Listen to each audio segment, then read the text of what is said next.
Hi, this is Frida Liu and you're watching The Shift Asia. Malaysia is advancing in tackling its plastic waste and environmental issues by ratifying the Global Plastics Treaty in 2024 and introducing stricter sustainability regulations for businesses. Now, as these policies take effect, the shift to a circular plastic economy is becoming more viable. I'm speaking to Dato Boden, CEO and co-founder of Klean, to find out what they're doing. So, Dato, I know you started this a while back, right? You started with the reverse vending machines and that reward recycling since 2018. And how is that coming along? And where are these machines available? And I guess how much have you collected since you started? Well, firstly, thanks so much for having me. It's a real honor to be here. We started in 2018 with the first iteration of the machine, but we've really been post-COVID scaling up quite significantly with our partnerships with Grab and DHL. We've just hit a milestone of 100,000 users on our app, which is pretty amazing, that there are 100,000 Malaysians who are actively recycling. And we've collected about 2.5 million containers. So that's a mix of PET, which is your plastic foods and drinks containers, and then the aluminium cans, which would be your cool drink cans, etc. We've most of our machines are in the Klang Valley. So 90% of them, which would be around about 70 to 80 at this stage. And then we have a few in Johor Bahru as well. Those are the two areas we're concentrating on. Rapidly expanding as it becomes more popular. For people who don't understand what this reversed vending machine is, maybe you can explain. Sure. So it's exactly the opposite to a vending machine where typically you would put money in and you would get a can of cool drink out. This is the opposite where you put an empty bottle, an empty bottle or can, and you get money out. So this is not a new concept. It's been around in about 70 to 80 territories and countries around the world. The closest one would probably be Australia. And that's essentially, these are laws, container deposit scheme or container recovery laws. The most famous one would be Germany. So Germany recover back about 98% of their containers, because every time you buy a bottle or a can, there's a 30 € deposit in that can. That if you put it back into the machine, gives you a piece of paper and you get your money back. This is the old glass Coca-Cola bottle system that you and I might be familiar with. The younger generation probably not. But and that's very successful because people are incentivized to return it. So that's essentially what we try to do. Unfortunately, 10 cents, even 30 cents can't get you much anymore in Malaysia. So we wanted to gamify and digitize the system, and that is the whole idea, is to have a digital container deposit scheme, and that's how Klean was born, was to develop this. So this is the app? This is the app, so it's the whole ecosystem. It's that we build the machines, we have all made in Malaysia, Buatan Malaysia, so that's good for Malaysia. We use our own AI to recognize containers, so other machines will spin and look for the barcode, which adds a lot of cost to the machine. So we use AI recognition, and then we give you points. So we have the app, the Klean app, which you don't need to recycle, but if you want to start redeeming that for value, you then need to use the same phone number that you've been using at the machine to reverse vend, to then be able to swap it for a range of rewards, from touch and go to Grab food to discounts on DHL parcels to we've given Amana Saham healthcare discounts, a whole range of rewards. So that's the whole idea, is that we gamify the recycling process so that you get 10 points, not 10 cents. And then you build up those points. Somehow that seems to work better. People get excited with points a lot more than the physical money or even what it can give you, right? And how have you seen, or how have you seen behaviors change, be it corporations, governments, or the individual? Have you seen it change? I think we have, but based on the fact that so far it's a successful business model.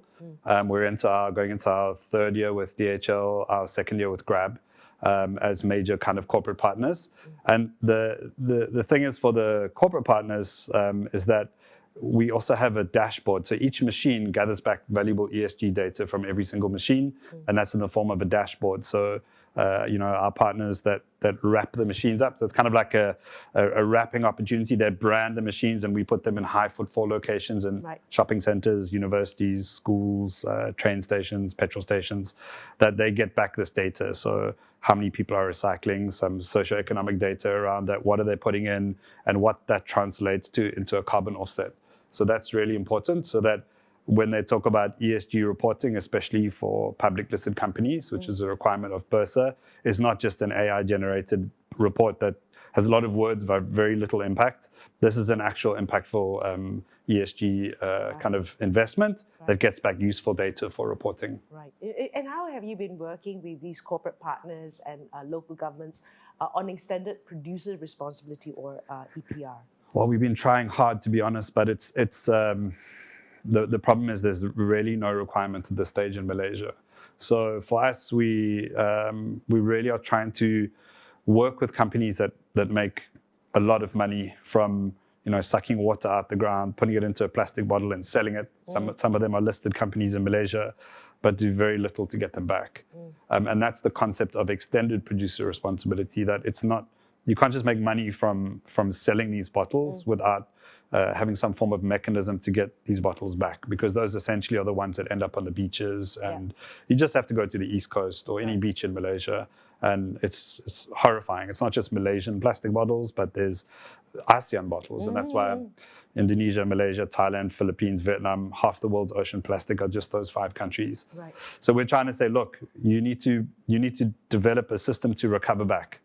And governments typically are a little bit slow with catching up with that, but with our new environment minister, who's very progressive, the Global Plastic Treaty, which Malaysia will most likely be a party of, this commits Malaysia to what they call EPR, Extended Producer Responsibility legislation, and getting companies to put in place mechanisms to recover back their empty containers, or if they don't, then tax them, and they pay some form of tax. I think some companies are definitely trying, but you know how it is, and probably started with Germany that way as well, where you have to do a bit of the carrot. Yes. Right? Yes. And the stick. Stick and carrot. The stick and carrot, right? And so the carrot doesn't seem to work, and sometimes we just have to take up the stick, right? Absolutely. So what's your clean bag initiative all about? So this is getting to that point. So I think if you really look in Malaysia specifically, and it's a microcosm of the greater problem in ASEAN, is that our waste collection system is essentially broken. So there are 3 or 4 companies that have had a monopoly and will do so for a long time to collect our rubbish from our home. But unlike more progressive countries where people actually separate, like organic, so their food waste, their paper, their plastic, and they actually have to go to somewhere to go and separate it. In Malaysia, we just have a green bin that you put your containers in, and everything else, no one knows what's inside there. And then if you do go to the effort of separating it into some strange bag, ultimately it gets put into the same truck. So it's not separated at source. So we're trying to shift the behavior by introducing a proper scheme which Malaysians can easily understand, that builds on the Klean platform, which a lot of people already are familiar with, which really rewards people. So very simply, it's like those big potato mesh bags. So we're immediately taking away the problem of dirty plastics, because it's unlikely that you're going to walk through your house with wet, dirty plastics and put it in your car. So we're using existing behaviors. You scan this unique QR code on the bag, that becomes my bag. I take it to a recycling facility. I put it into this kind of converted shipping container, and then within 3 or 4 days, those points will be rewarded into your account. And to shift people there, we probably will give them more points than what you do in the normal machine. So instead of 10 points, we might give you 30. And then at the same time, in the back end, what we're going to do is we'll have the SKUs of all the different companies that are doing different shampoos and household plastics, and start to collect that data and say, hey, we're doing your work here. So let's see if this can be something that builds on the success of what we've done with bottles and cans, and now shift towards other household plastics. The problem is there's 7 different plastic resins. So you just have to look on a plastic container. It's very hard to see, but they're little triangles with numbers inside them. So one is PET, for example. And we're trying to also educate Malaysians about the importance of separating that. Why is there demand for this? Because essentially, Malaysian the recycling business is huge in Malaysia, but they cannot get clean feedstock because our waste system is essentially broken, right? And that's why we import so much plastic waste. We're number 1, number 2 consistently behind Turkey sometimes to import plastic waste. And I think we've seen over the years, I think Yobi Yin was very famous for sending all the plastics back. And that's because recycling companies get approved permits to import into Malaysia because they just can't get clean feedstock. So if we solve that problem, we should be using our own existing feedstock to feed our recycling, and then you create this circular economy. That's the one problem. The other problem in Malaysia is that for food-grade plastic, it's not halal certified. A lot of people don't know this, but every single plastic container that's made in Malaysia for food and drinks is from virgin PET. And that's because that process has not been halal certified. Right. So Tuan Ibrahim, who was the previous environment minister, he was trying to really get that sorted out with Jakim. So that's also another part of that plastic journey that needs to be resolved.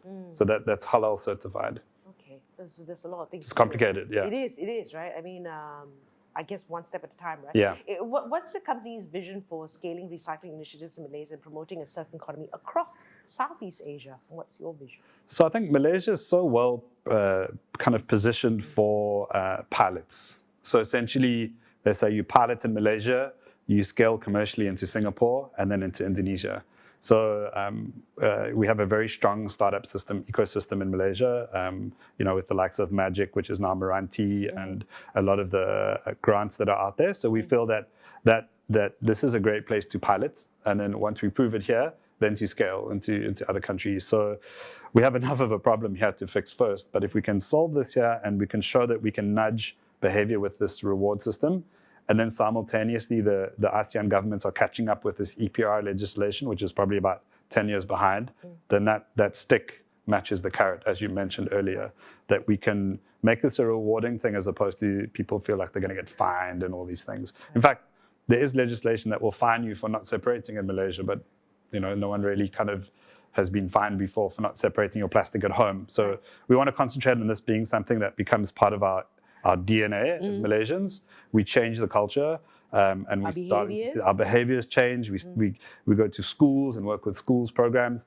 Malaysia has great recycling programs at schools for the last 30 years, but that needle hasn't changed because once they leave school, there's no system for them to move into. So we're really trying to also make this something that is part of your lifestyle. Right? You go shopping once a week, then this should be part of your shopping journey, that you take these plastics and it's convenient for you to do. Right now, if you take 100 bottles of drinks containers to a recycling center, you're going to get 50 cents. If you work out your carbon footprint, your toll, your petrol, you might as well not recycle. So we're trying to hit that pain point as well to make it really convenient. So once a week you go and fill up with petrol, there's a machine at the petrol station, or that's that kind of thing, or at the school or the mosque or wherever people frequent anyway. So we're not adding to an additional cost of not just money, but also carbon. You're doing this as part of your... And time. And time too. There's a time cost for sure, traffic as well. So that's really where we're trying to nudge this. And we've definitely seen behavior, and that's proven by the fact that we've just hit 100,000 users on our app. We're the largest recycling platform at the moment in Malaysia, and we're scaling up very, very quickly. And we hope that the government will eventually bring in this container deposit scheme legislation like Singapore will be doing in 2026. Right. What are some of the best practices that you've seen around the world that could work in Malaysia? I mean, sometimes we think, we travel and we say this is great, but it might not work in Malaysia. But what have you seen that could possibly work in Malaysia?